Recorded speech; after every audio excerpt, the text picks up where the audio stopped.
What's up, guys? Welcome to the week recap show where we sit back, we relax. It's not a minute, it's not 2 minutes of news. I'm drinking a little Woodford Reserve double oaked barrel finish select, little Woodford Reserve delicious bourbon. I don't know what you guys are drinking at the end of the week. This week has been crazy. It's been insane. It's been long. It's been exhausting. I'm tired. I'm sure you're tired. The more I watch the news, the more I'm just tired of the news. And tired of, honestly, the BS that is thrown in front of our faces. Like, instead of just, facts being presented, it's all just commentary. It's all, incredibly hysterical. And because hysteria sells, right? Sex doesn't sell as much because it's readily available for the news and stuff like that. So they have to find something else. And hysteria is the thing that sells so much. And because of that, it's hard, even for myself, when I'm watching the news, I'm tired. But if there's something crazy going on, I'm going to want to watch. I'm like, oh, I need to know what's going on. Because if I don't know, then something bad might happen and I won't be there to watch it.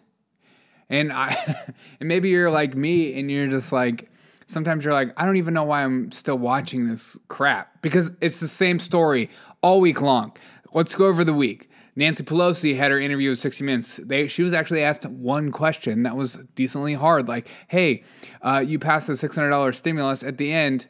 Why'd you wait so long? Why were you holding it up for so long? She's like, I didn't hold it up for so long, okay? It was actually, we were doing it for the heroes. Yeah, whatever, BS. And we all know it's BS. And then the Arnold Schwarzenegger thing came out comparing the Proud Boys to the Nazis. Are you kidding me? I hope you're like me. When you see people compare, Trump supporters to Nazis, and you think, that doesn't make any sense. It doesn't make any logical sense how you could see a group that wanted to take over the entire world and put Jews in concentration camps and totally wanted to exterminate them, basically. And also like gypsies and homosexuals and Christians and I'm pretty sure African Americans, and like they just wanted to like only have the Aryan race. Those people are the same. And so, like, it just starts to eat at you away when you just see illogical things be presented to you over and over again, because you're like, what is reality? What is truth? If I don't know what truth is, what is there to stand on? It's like the whole, and I'm just speaking off the cuff because this has been a long week, right?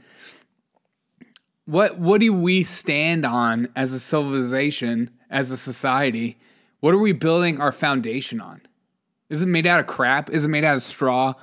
Because that's what I feel like we've been given constantly throughout the news cycle, is like, this is the news, and you know the foundations are weak, but we want you to live in this house regardless. And people just eat it up. And it's the people that, don't spend longer than 5 minutes throughout the news every day, that just eat up this crap. Or don't have a lot. I don't know. I blame education. I blame so much because there's so much in it that goes on in the news. I'm just tired. I'm tired of reading every day, just going through the news and reading all the crap that is written. And it's like the game.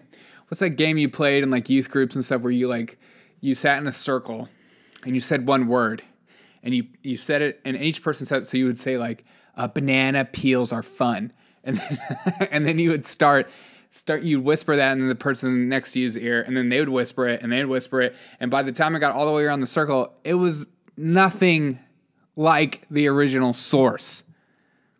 And that is like the news today. Is one person who writes a headline and someone goes, oh yeah, I like that. I like that narrative. I like that idea. I'm going to use it. And then they write a source, and then they write one, and then the next person writes one, and then the next person writes one, and it just goes all the way around, and it gets to you, and you're going, that had nothing to do with what I wrote. And that's what the news has become. It's become this game of who can sell the most, who can create the most hysteria, who can create the most viewers, who can get the most clicks, as opposed to just writing the facts. Because you know why? because facts don't sell. Because you might find out that, America's not as bad as you thought it was. Maybe it's the best country in the world. That stuff doesn't sell. That doesn't create hysteria. That doesn't create a problem. Or maybe like, wow, it's the best time to be alive pre-pandemic ever in the history of mankind. That stuff isn't talked about. If your problems are microaggressions, are your problems really that great in society? Some say yes. But if we look throughout history, when there was wars, people were dying, there was disease that were rampant that we didn't have cures for or even had an idea how to help. That stuff happened. Life expectancy was short. People died of starvation all the time. But this is the news we're working with. This is the news I work with every single day. I read at least 20 sources every day. Just to figure out what's actually happening. Because I don't want to just say something and be wrong just so you, the viewer, can go, oh, yeah, good point. That's a good fact. I didn't know that. Oh, it's not true? Oh, well, I'm glad you at least said it. But that's what that's what I've learned from the news cycles, the repeated news cycles throughout doing this. I've done almost, I'm going up on 293 episodes of this every single day. People have paid writers that do what I do every day. They have editors. They have all this stuff. And I work full-time, and I'm in a master's program. And I'm still cranking this stuff out. The impeachment stuff happened throughout the House. Again, all for show, because that's all we are, in America, is just, or in our society, is we want the clicks, we want the views, we want to be social influence, we want to be influencers, we want to have our moment, we want to have our time in society, we want people to see us and think, wow, this person has influence, so we're going to impeach a president that is on his way out anyways. We're going to do it because you know why? It's a good look for us. It makes our voters feel empowered and strong. And also it means he can never run again. And that's what it ultimately came down to. And that's why, all these liberals that are saying, I can't believe all these Republicans, supported this and went after this. They're really No. So many Republicans hate Donald Trump. And that's why they're voting for him to be impeached, because they hate the fact that he was such a disruptor. He was against the system. But that was the reason why so many people loved him. But that's also a reason why some of these staunch, Republicans like Lindsey Graham or Mitch McConnell, they hate him because you're disrupting their easy life of making millions of dollars. And not being held accountable by their voters. I even made comments to some of my friends that are, in South Carolina who are voting, they're conservative. I'm like, why even vote for Lindsey Graham? I get it. I get it. But how else are you going to get him out? You hate him. But yet you keep voting for him. Write somebody else in. Have a conscience. I get that, like, we need to make compromises, and we have to compromise for the people we vote for sometimes because we have to choose the lesser of two evils. But I also think there'll never be term limits. These people will never vote for term limits because they want to be in power. They have so much power. They have the easiest job in the world. Public servants. I hate that word for them so much because I see what a real public servant is doing, and they don't have. There's no comparison. There's none. And so when a real person is called a public servant that looks like a public servant and acts like a public servant, they should be called that. They shouldn't be compared to people like AOC or Mitch McConnell or Lindsey Graham or Nancy freaking Pelosi. These people aren't public servants. They're millionaires. They're fine. AOC, I thought was going to be like this, I thought her ideas were insane, and I thought she's very progressive. So this is like an ideology I don't go against. Go against completely because I just think it's a terrible way to run a country. But I gave respect because it seemed like she had, this is what I want to accomplish, and I don't care who talks crap about me. What do we find out this week? That, and as we continue to go, she's just another, representative that wants to make this a career and wants to continue to be invited on shows and wants to be on Colbert and maybe one day host Saturday Night Live, because that's what it is when you become a politician. You're a comedian. You're a talk show host. You can have a daily talk show like Cuomo. You meet daily and people can ask you questions and you can spout some jokes with your brother on CNN. This is all just for fun. This is all a joke with people's lives. God. And this week, Cuomo finally being like, you know what, maybe we should open this place up because, New York sucks to live in now. Maybe this wasn't as big of a deal. And the COVID cases are higher than they've ever been. And yet he's going to open it up. So the logic is still not there. Right? But then he just gets a free pass. Because if you're a liberal, you can say whatever you want. You can do whatever you want. You could be as two-faced as you want, and you'll never get called out. And people always to me, they're like, oh, you just support, you just back up Republicans all the time. I could care less. I can go after them just as hard. I could care less what party they represent. I don't care about party lines. I always care about values.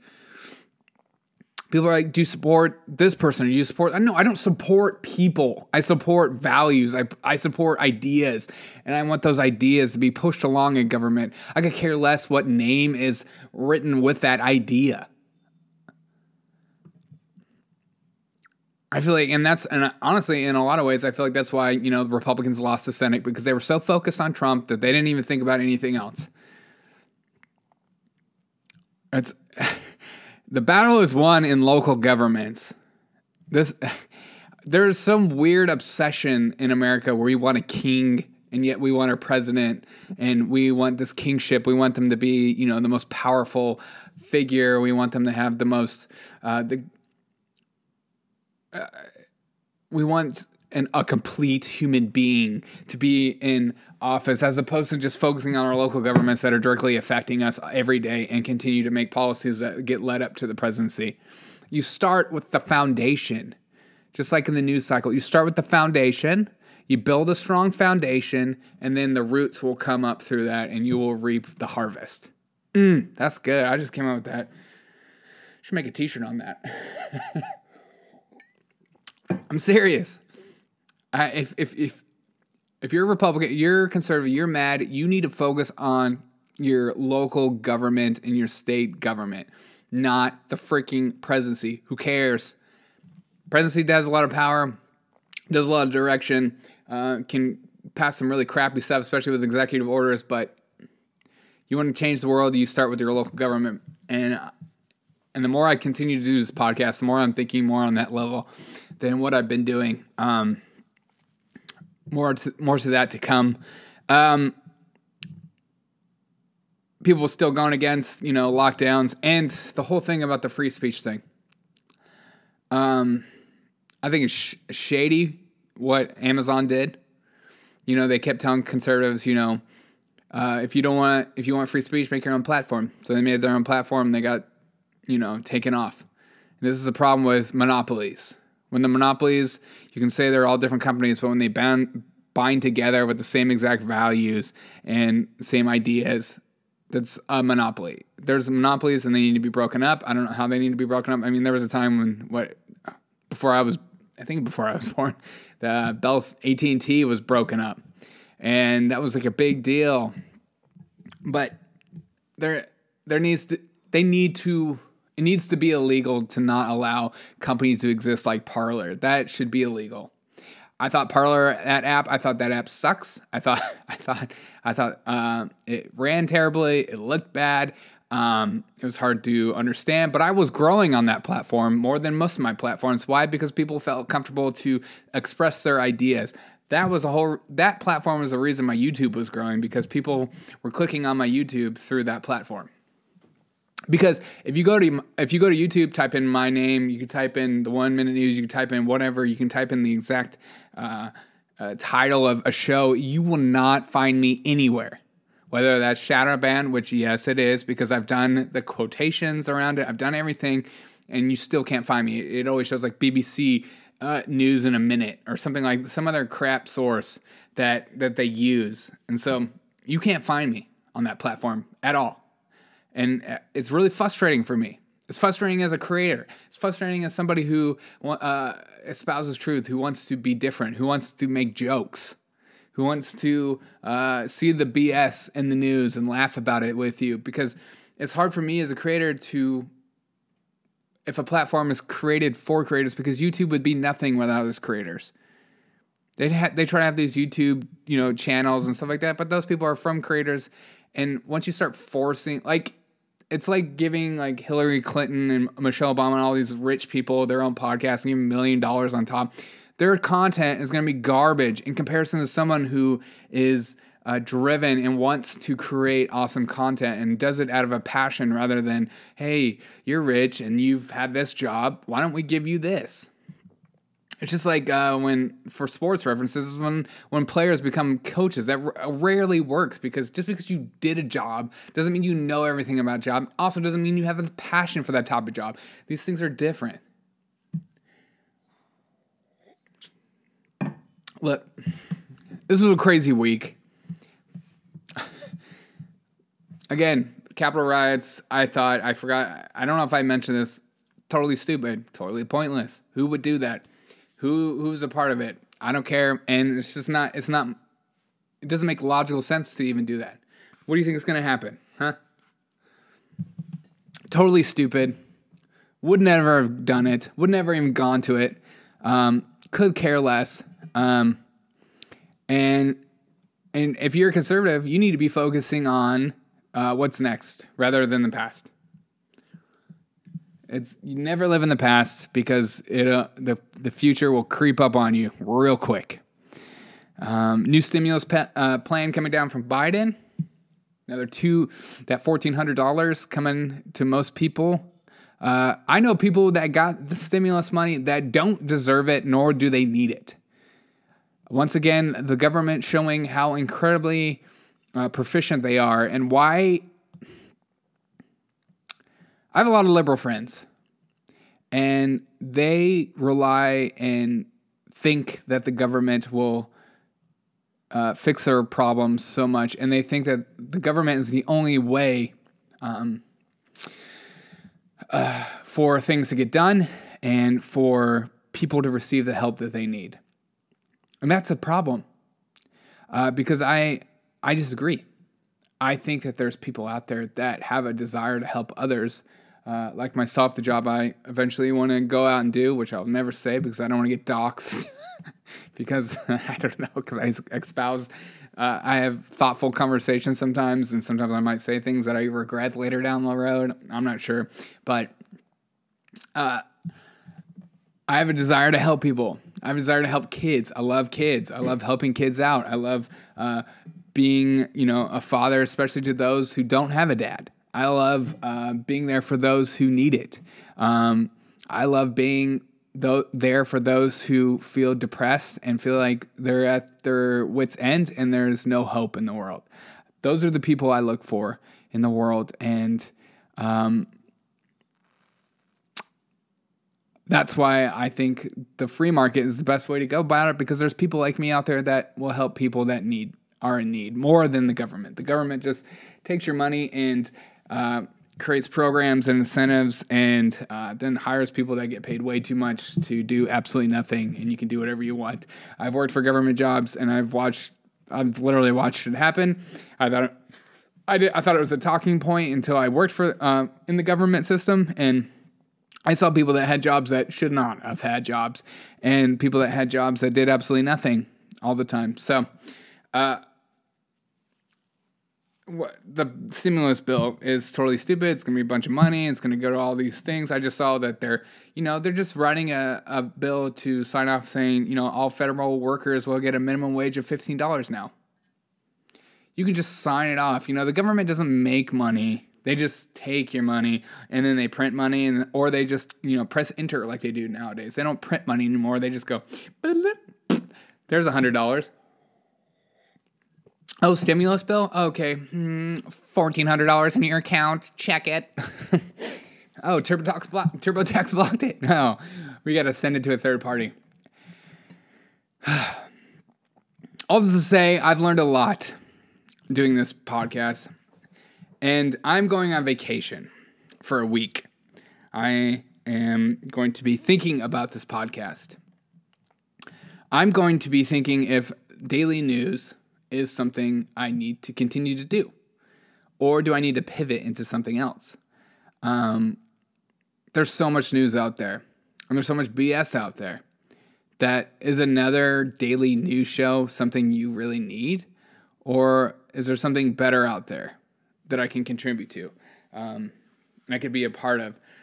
I don't know if you guys ever ran a daily show before, but it's hard. There's no Monday through Friday, there's no days off. And this isn't a job for me. I keep telling people that. I think people think that this is a job for me. This isn't a job. This is a hobby. This is a passion. This is a desire to get news out there. And I enjoy public speaking. I enjoy speaking in a microphone. I enjoy speaking to you. I enjoy espousing my ideas that I've been thinking about all week and just mulling over in my head. I enjoy this. I wish it would be a job. I wish I would just, do this full time and make it the most as possible, and maybe join in a network that's bigger than me, and that would be awesome. That would be a cool thing. But it's not. So I'm thinking about changing my show idea, which might drop some listeners, and that's okay, and I need to be okay with that. I've been thinking about making a show with talking about stories that I think are important throughout the week, but also doing some comedy and also doing some other things. I feel kind of like constricted and restricted on, not constricted, but restricted by a daily show and trying to do it in a minute. It's not my personality. I'm not a very type A personality. I don't know if you've noticed that. I'm sure I drive type A people insane. That you're called the 1 minute news, and sometimes your news is 2 minutes. Sometimes I've seen it to 3. Okay, I've seen it a minute and a half. It started out a minute, and that's not that anymore. I'm sorry. Hey, that's what I sound like. You son of a. So I don't want to be restricted anymore, and I'm trying to think out of the box, and I want to do more live shows because I enjoy the live shows, and I want to actually get like a live stream and have you guys be able to call in and us to talk, because I love communicating with you, the listener, and because I don't want you to feel alone out there. And because I think that through the censorship and through this, taking down free speech and all that stuff, your voice isn't being heard and your ideas aren't being heard. And I think that's a real problem, because I think every idea deserves to be heard and every person deserves to be heard, even you. And I mean that. I think that a lot of people think like, oh, I don't want to say anything because I just feel stupid, or I'm not smart enough. No. That is such a dumb thing to think. You are smart. You are logically able to think through things. I mean, you're listening to me, for God's sakes. Most people just listen, they pick, Fox News, CNN, MSNBC, and they just do their one thing and that's it. But you're going above and beyond. You're searching for more. And I respect that, and I like that. You're searching for different, new, fresh ideas from a different perspective and different person, and I like that. And I want to provide that. And I like doing these long form things more. I feel like my ideas get expounded more, and I can be goofy with some things. So I don't know what my show is going to become after this vacation. But just know that it's going to be better than it's ever been. It's going to be more fun than it's ever been, because I think comedy is a real thing that needs to be grown in this time period where people just feel on edge. I went to a meeting, a Great Minds meeting in the city I'm living in currently, and you could just tell people were just so on edge and they just wanted their voice and their opinions to be heard more than ever before. And I think that's where we're at as society, is that you, the listener, you, the person that I'm speaking to, you want your voice to be heard. And I think it's important for your voice to be heard because you're important and you're a person and you're equally as important as the next person, as much as the media espouses their favorite people's point of view. I think every point of view needs to be heard, despite it as quote unquote as crazy as you might think. And so what this podcast is going to become, not sure. I'm excited. I'm going to keep making content because I like making content. I enjoy it. I don't like being like in the box. Okay. So what it's going to become, I don't know, but I hope you join me on the ride. And I appreciate you. I appreciate you so much. And I think you're a fantastic human being. And as always, after the vacation week, I'll see you as soon as possible. Will it be Daily Show? Not sure. Maybe it will. Maybe it won't be. But I hope you can continue to follow and listen to the craziness of me with the 1 minute news.